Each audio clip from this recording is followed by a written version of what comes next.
Every night, my clock rewinds 7 minutes. The silence in this house is a living thing. It breathes in the quiet moments between the floorboards groaning and the wind rattling the old window frames. Most nights, I don't mind it. I've actually come to appreciate the solitude. But the silence is different now. It feels expectant, heavy. It's waiting for something. It's waiting for the ticking to stop. My grandfather built the clock that sits in the corner of my bedroom. It's a monstrous, beautiful thing of dark wood and polished brass, a relic from a time when people measured their lives by the slow, deliberate swing of a pendulum. He told me it would last forever. He just never told me it would do this. It happens at 3:07 a.m. every single night. The first time, I was sure I was dreaming. I was drifting in that shallow sea just before sleep, a book resting on my chest. The steady rhythmic tock-tick of the grandfather clock was my lullaby. And then it just stopped. The silence was so sudden, so absolute, it yanked me awake. I stared into the darkness, my heart a nervous drum against my ribs. And then a new sound, a soft, metallic whisper. Zzz. I sat up, squinting at the clock. In the sliver of moonlight breaking through the curtains, I could just make out the hands. They were spinning, backward, faster and faster, a dizzying, silent blur. I blinked, convinced it was a trick of my tired eyes, some fragment of a dream. And then I was sitting up in bed again, the book on my chest, my eyes heavy. The clock was ticking. Tock-tick, tock-tick. A glance at my phone. 3 a.m. Must have been a dream, I thought. I settled back into my pillows, already letting it go. Section 1. The Anomaly. The second time, I wasn't so quick to write it off. I was awake, watching the numbers on my phone click over. 3:06. I held my breath. 3:07. The ticking from the corner ceased. The silence fell again, thick and suffocating. My eyes shot to the clock, and there it was. That high, thin, whirring sound. The hands spinning backward. It had to be madness. A waking nightmare brought on by stress. I squeezed my eyes shut, digging my knuckles into my temples. It's not real, it's not real, it's not real.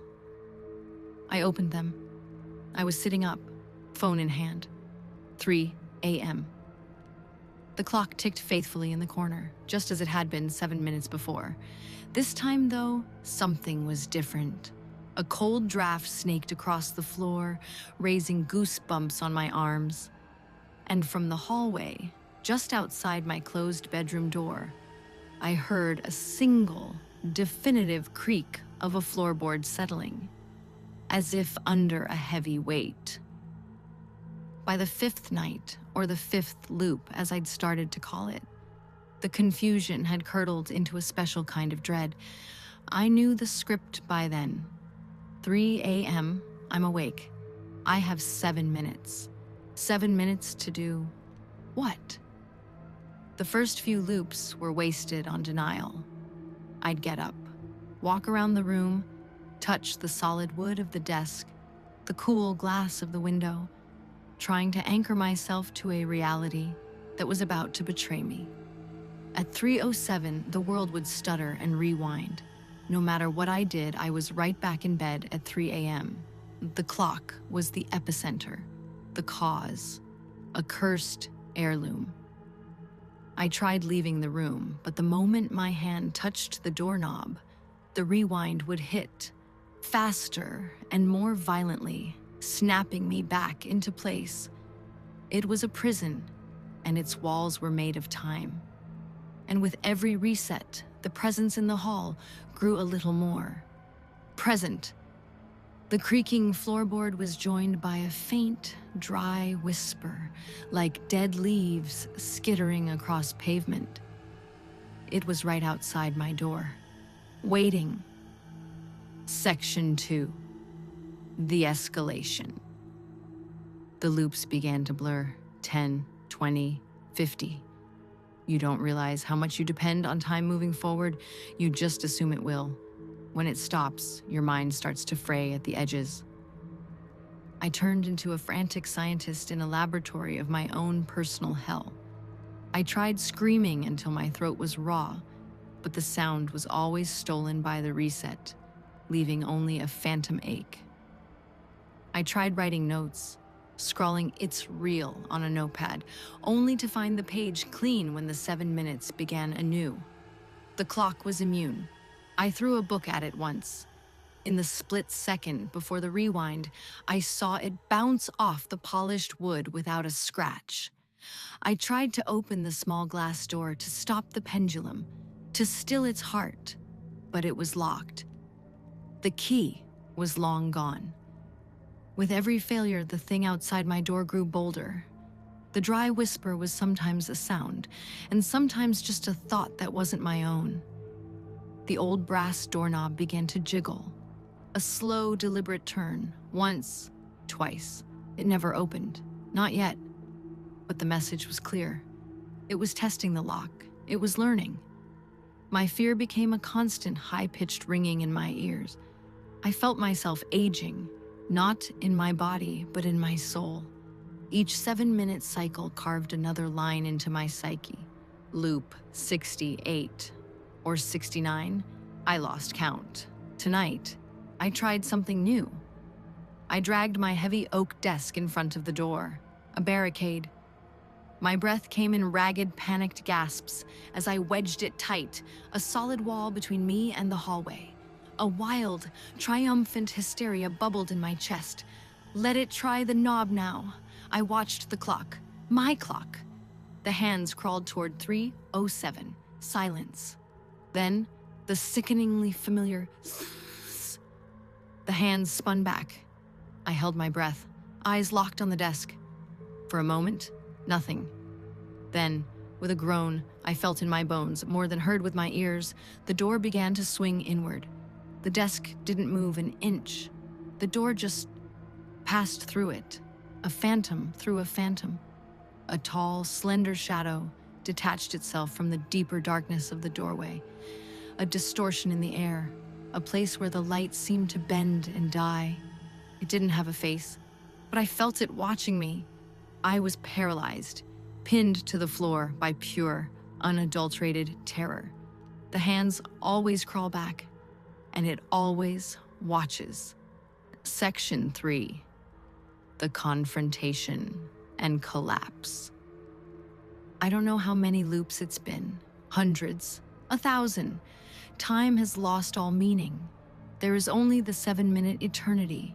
The fight has gone out of me, replaced by a hollow, ringing emptiness. I don't try to fight it anymore. I don't barricade the door or scream into the void. The terror is still there, but it's become a part of me now, woven into my being like the threads of a shroud. It's a quiet horror, a state of being.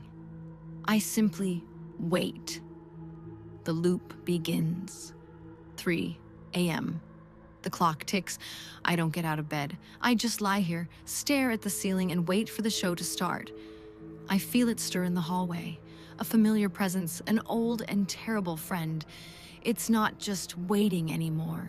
It's eager. Tonight feels different. There's a change in the suffocating atmosphere, a sense of finality. I sit up. I don't look at the clock. I look at the door. I watch the knob. I am calm. The kind of calm that comes after the storm has leveled everything you've ever known. 3:07 a.m. The ticking stops. The gentle whir begins. The hands crawl back. The doorknob turns, slowly, silently. The door swings open. It steps inside. It is tall and stooped, a figure made of shadow and moonlight and the dust of forgotten time. It moves with a familiar gait. It's wearing my clothes. As it draws closer to the foot of my bed, its form solidifies, resolving out of the gloom. The face is a blurred, distorted mask of agony. But the eyes, I know those eyes. I see them in the mirror every morning. They are my eyes. It is me. A version of me worn smooth by the endless friction of these 7 minutes. A ghost, born from a future loop. Or maybe the very first one. This was the source of the dread. It was never in the hall. It was in the loop. It is the loop. It stops at the foot of my bed, and a single, guttural sound tears from its throat, a sound of infinite despair. And in that moment, I understand. This isn't a haunting, it's a birth. The horror wasn't that something was getting in, it's that something was being created. A new ghost for this old house, forged in the crucible of these 7 repeating minutes. My own sanity, fractured and cast off, has taken on a life of its own. I look into my own terrified eyes, and I'm not afraid anymore. I just feel a profound, soul-crushing pity. The loop resets, and in the hallway, I feel myself begin to wait. Conclusion. The cycle is complete. A beginning becomes an end, and an end becomes a beginning. If you were trapped in this room, what would you have done differently? Let me know in the comments. And if you enjoyed Descents into Madness, maybe consider subscribing.